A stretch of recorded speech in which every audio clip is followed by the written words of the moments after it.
Hi friends, welcome to in my channel. आप लोगों का हमारे चैनल में बहुत बहुत स्वागत है। आज हम बात करेंगे एक बहुत ही इम्पोर्टेंट टॉपिक पर, मोटर एक्सीडेंट। जैसे आजकल आज के ज़माने में सभी के पास जो है टू व्हीलर, फोर व्हीलर या कोई भी मोटर व्हीकल हो सकता है। अगर उसके साथ कोई घटना होती है, वो मोटर व्हीकल किसी का एक्सीडेंट कॉज करता है, तो आपकी क्या लायबिलिटी होगी, या जो ड्राइवर उस व्हीकल को चला रहा था उसकी क्या लायबिलिटी होगी। क्या ओनर को जेल भी हो सकती है या ड्राइवर को जेल होगी। ये सारे क्वेश्चन बहुत ही लोगों ने कमेंट किया था, सर इस पे वीडियो बनाइए। तो ये सारे टॉपिक आज इस वीडियो में हम कवर करेंगे। वीडियो को पूरा लास्ट तक देखिएगा, ये सारे डाउट आपको आपका इस वीडियो में क्लियर हो जाएंगे। वीडियो को लाइक करिए, सब्सक्राइब करिए हमारे चैनल के सपोर्ट के लिए। आप लोगों का सपोर्ट बहुत ही ज़रूरी है और वीडियो को पूरा जरूर देखिएगा, सारे डाउट आपके इसमें क्लियर हो जाएंगे। क्या प्रोविजन आपका हमारे भारतीय न्याय संहिता में है या क्या प्रोविजन आपका आईपीसी में था, तो दोनों प्रोविजन की आज हम बात करेंगे। साथ में एक लैंडमार्क जजमेंट की भी बात करेंगे जो कि सारे डाउट आपका क्लियर कर देगा। तो चलिए बात करते हैं। जैसे मान लीजिए आपके पास कोई भी मोटर व्हीकल है, टू व्हीलर है, फोर व्हीलर है, या कोई भी, अगर आप ट्रांसपोर्टर हैं या आप लीगल प्रोफेशन में है, ये वीडियो सभी के लिए बहुत ही जरूरी है। तो जैसे अगर आपके पास कोई भी मोटर व्हीकल है, मान लीजिए आपके पास ये टू व्हीलर है, ठीक है। इमेज बहुत अच्छा नहीं है। आपके पास ये टू व्हीलर है और ये किसी का एक्सीडेंट कॉज करता है। मान लीजिए उसकी डेथ हो गई। ये एक पर्सन है, इसकी डेथ हो गई। ये पर्सन मान लीजिए ये एक ओनर है। पहले बात कर लेते हैं, ये एक ओनर है। ये जो भी व्हीकल, मान लीजिए टू व्हीलर है, फोर व्हीलर है, कोई भी व्हीकल है, ये एक व्हीकल है और ये इसका ओनर है। बी एक व्यक्ति है जो इसको ड्राइव कर रहा है। सी तीसरा व्यक्ति है। इस मोटर व्हीकल से इसकी डेथ हो जाती है एक्सीडेंट से। ए उसका ओनर है, बी ड्राइवर है, सी की डेथ होती है। तो इसमें ए की क्या लायबिलिटी होगी और बी की क्या लायबिलिटी होगी। अब हम बात कर लेते हैं इसका हमारे लॉ में क्या प्रोविजन है। हमारे इंडियन पिनल कोड जो 1862 का था, उसमें एक सेक्शन था 304 304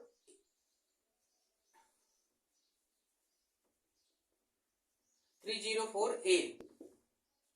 ये हमारे आईपीसी का प्रोविजन था। इसमें क्या बताया गया था कि जब, जैसे कि क्या होता है कि अगर एक्सीडेंट में कोई डेथ कॉज होती है जिसका रीजन क्या होता है, रैशनेस और नेग्लिजेंस होता है, उस कंडीशन में देखिए, अगर मालिक की कोई गलती नहीं है, मालिक ने अपने तरफ से, जो ड्राइवर था वो उसके पास लाइसेंस था, ड्राइवर माइनर नहीं था, मतलब अगर आप अपना व्हीकल किसी को दे रहे हैं तो आप पूरी तरीके से चेक कर लीजिए जिस पर्सन को दे रहे हैं वो एक सही पर्सन है। आपकी तरफ से कोई गलती नहीं होनी चाहिए कि आपने अपनी गाड़ी किसी बच्चे को दे दिया। आज के जमाने में देखते हैं 14 से 15 साल के लोग भी गाड़ी चलाने लगते हैं। आपने अपना व्हीकल किसी बच्चे को दे दिया, या आपने अपना व्हीकल किसी ऐसे व्यक्ति को दे दिया जो अथोराइज्ड नहीं है या जिसके पास ड्राइविंग लाइसेंस नहीं है, ऐसे व्यक्ति को आपने अपना व्हीकल दे दिया चलाने के लिए। तो उस केस में जो आपका एक्सीडेंट खारिज होता है, जैसे जो एसी की डेथ होगी, तो उस केस में अगर आपकी तरफ से कोई गलती नहीं है, ए की तरफ से यहाँ पे कोई गलती नहीं है, तो जो पनिशमेंट मिलेगा वो केवल बी को मिलेगा। बी लाइबल होगा पनिशमेंट के लिए। इसको कितना पनिशमेंट मिल सकता है, जो अभी हमारे बीएनएस का सेक्शन है, सेक्शन 106, इसका जो फर्स्ट पार्ट कहता है, इसको 5 साल तक की सजा हो सकती है और एंड फाइन भी हो सकता है। और जो दूसरा प्रोविजन है 106 का 2, आपको पता होगा कि अभी जब ये नियम लागू हुआ था, मतलब जब ये नोटिफिकेशन इसकी इशू हुई थी 106 की, तो काफी ड्राइवरों ने धरना प्रदर्शन भी किया था। ये लॉ गलत नहीं है। इसमें क्या बताया गया था कि अगर कोई ड्राइवर एक्सीडेंट कॉरिज करता है, वहां पे डेथ हो जाती है, वो बिना डेथ हुई, मतलब एक्सीडेंट हुआ और उस कंडीशन में अगर वो छोड़ के भाग जाता है, वो अगर पुलिस ऑफिसर को नहीं बताता है या नियरेस्ट मजिस्ट्रेट को सूचना नहीं देता, भाग जाता है, उस व्यक्ति की डेथ हो जाती है, तो उस केस में जो सजा होगी 10 साल तक की सजा होगी एंड फाइन का प्रोविजन था। ये जो पनिशमेंट मिलेगी वो बी को मिलेगी अगर ए की तरफ से कोई भी प्रॉब्लम नहीं है। ये मतलब गाड़ी कौन चला रहा था, बी चला रहा था, क्योंकि इसको भी पनिशमेंट दी जा सकती है। इसका प्रोविजन है आपके मोटर व्हीकल एक्ट का भी, आगे हम बात करते हैं। तो ये हमारा प्रोविजन था आईपीसी में, या हमारा जो बीएनएस की बात कर ले, जो नया वाला कानून लागू हुआ है, ये प्रोविजन है अगर डेथ कवरेज होती है। एक प्रिंसिपल हमारा होता है वाइकेरियस लाइबिलिटी, जिसमें दो लोग, जैसे मान लीजिए यहाँ पे ओनर की गलती नहीं थी, गाड़ी कौन चला रहा था, ड्राइवर चला रहा था। वाइकेरियस लाइबिलिटी के अनुसार जो हमारा मोटर व्हीकल एक्ट का सेक्शन 140 है, जो मोटर व्हीकल एक्ट 1988 का, इसका सेक्शन 140 है। 140 क्या बात करता है, वाइकेरियस लाइबिलिटी के अनुसार अगर मान लीजिए कोई डेथ कवरेज होती है एक्सीडेंट में, ये तो हमारा आईपीसी का जो क्रिमिनल लॉ का प्रोविजन हो गया कि इसको इतनी सजा मिलेगी।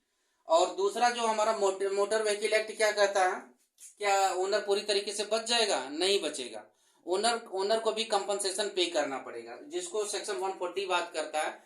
140 क्या बात करता है कि अगर यहाँ पे एक्सीडेंट में डेथ कवरेज हुई है, जो इसी की मान लीजिए यहाँ पे डेथ हो गई है, तो उस कंडीशन में क्या होगा, जो ए होगा, अगर डेथ के मामले में वो 50,000 रुपए कंपनसेशन पे करेगा सी को। और अगर वहां पे परमानेंट डिसेबिलिटी हो गई है, परमानेंट मान लीजिए आपका कोई पूरा एक पैर ही खत्म हो गया, कोई पूरा एक हाथी खत्म हो गया, पूरी एक आंख आपकी गायब हो गई, तो उस कंडीशन में क्या होगा कि वो परमानेंटली होना चाहिए, तो 25,000 तक का कंपनसेशन है। लेकिन जरूरी नहीं कि यही कंपनसेशन हो, इसके अलावा भी अगर जैसे कोई एक्ट अप्लाई होता है कंपनसेशन के लिए, तो उसमें वो सी के जो फैमिली मेंबर्स है, जो लीगल एयर हैं, वो केस करके कंपनसेशन ले सकते हैं। हाँ, क्या होगा कि जो 50,000 और 25,000 का अमाउंट है, वो अमाउंट उसमें से उतना लेस कर दिया जाएगा। अब बात कर लेते हैं कि जैसे इसकी क्या रिस्पॉन्सिबिलिटी होगी अगर आप किसी ऐसे व्यक्ति को अपना व्हीकल देते हैं जिसके पास, जो अनऑथोराइज पर्सन, जैसे आपने 14-15 साल के अपने किसी घर के बच्चे को व्हीकल दे दिया, और या तो कोई भी जैसे कोई ट्रांसपोर्टर है, किसी ड्राइवर को व्हीकल दे दिया जिसके पास ड्राइविंग लाइसेंस नहीं है, जो एलिजिबल नहीं है, तो उस कंडीशन में जो मालिक होता है ए, इसको ऊपर तो जो धाराएं आईपीसी के अनुसार लगेंगी वो तो लगेंगी। ए को क्या हो सकता है, जैसे मान लीजिए इसको हो सकता है 3 महीने तक की जेल हो सकती है, अप टू 3 मंथ, और फाइन हो सकता है, या दोनों हो सकते हैं। ये प्रोविजन दिया हुआ सेक्शन 180, मोटर व्हीकल एक्ट का सेक्शन 180 बात करता है अगर आपने अपना व्हीकल किसी ऐसे व्यक्ति को दिया है जिसके पास ना तो ड्राइविंग लाइसेंस है, या वो 18 साल से नीचे की एज का व्यक्ति है, तो उस कंडीशन में आपको 3 महीने तक की जेल या फाइन या दोनों हो सकता है। तो कोशिश करिए कि किसी ऐसे व्यक्ति को अपना व्हीकल ना दीजिए जिससे कि आपको कोई भी समस्या झेलनी पड़े।